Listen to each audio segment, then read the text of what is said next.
kita harus niat di Bir Ali, atau misalkan di Jaronah, atau di Hudaybiyah, atau di Tanaim. Nah, di mana saja itu posisi kita sedang berada. Dan sebaik-baiknya mikot itu adalah Jaronah. Orang lain menyebutnya Jaronah gitu. Itu niat.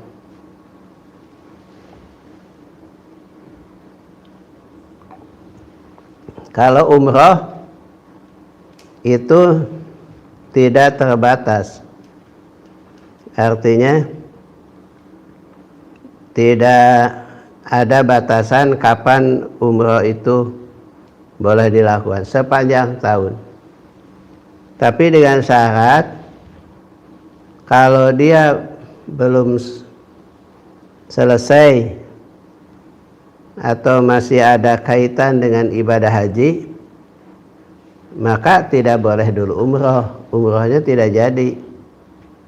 Ya, selesaikan dulu pelaksanaan ibadah haji. Selesaikan dulu pelaksanaan ibadah haji, maka baru dia boleh melaksanakan umroh.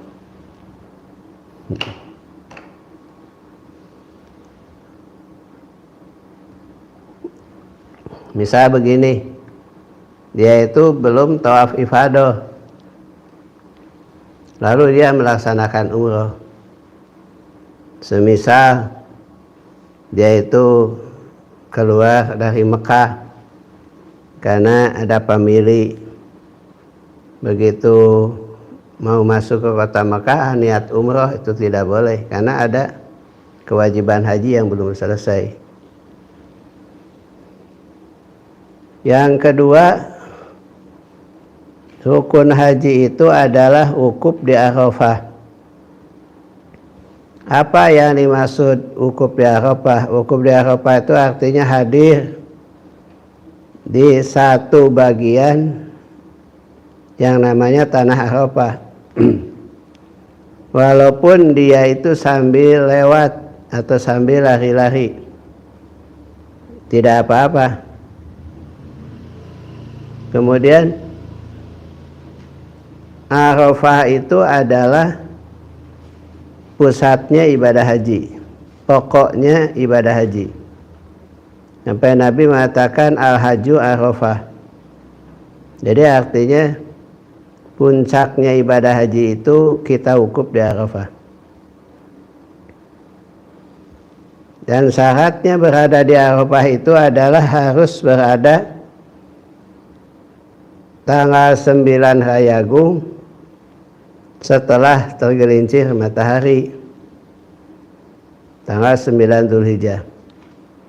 Jadi kalau dia berada di Arafah sebelum zawal tidak dihitung wukuf.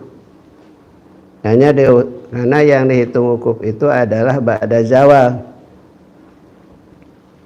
Kalau ba'da zawal, itulah mulainya wukuf.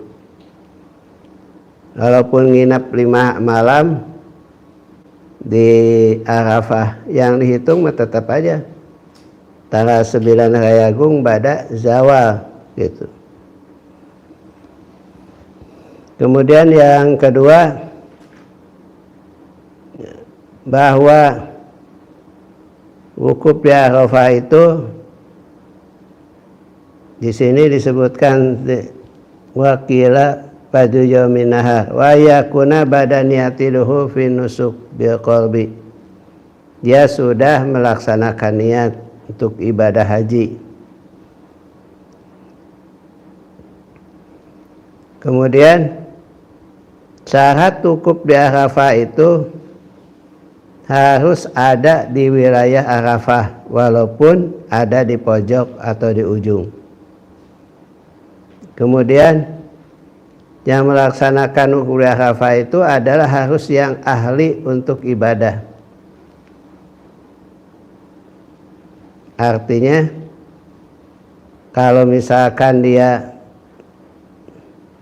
tidak waras akalnya gitu ya, ya tidak jadi wukuf di Arafahnya. Bagaimana kalau orang sakit kemudian tidur sampai keluar, itu tidak apa-apa. Orang sakit dibawa tenda lewat Arafah, pas Arafah dia tidur, bangun lagi nanti di rumah sakit, tidak apa-apa.